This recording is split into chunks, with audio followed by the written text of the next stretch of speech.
the 80s comedy. What fun times we had. So I thought I'd make this video. It's about 80s comedies and how people say they can't be made today. And I was just thinking, why not? So people today believe that 80s comedies are offensive and have no moral values, but it's quite the opposite. Most of these films did actually have something serious to say. Despite the fact there are a few words they use that are outdated now, but even back then they weren't acceptable words. They were just made in fun. They weren't supposed to be offensive. They just wanted to entertain, and back then obviously people had a better sense of humor, particularly about themselves.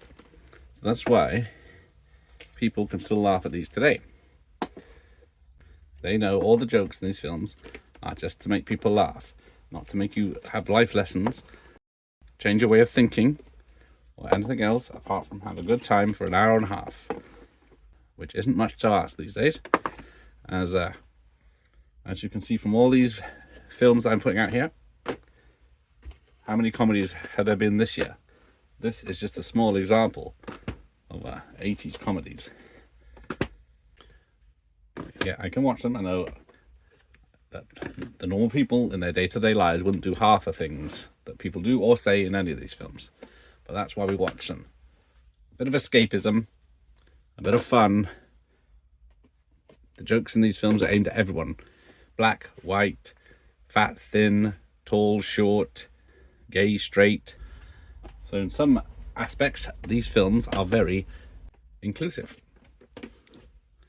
There's bound to be something in each one of these films that will likely offend someone, or they won't laugh thinking that's a bad joke.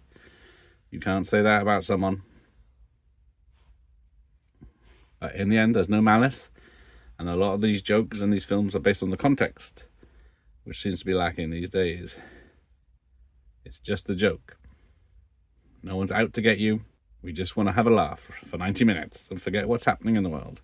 Hopefully one day soon someone will start making comedies again that won't be impacted about one person on Twitter being upset.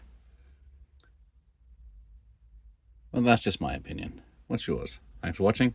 Here endeth the lesson.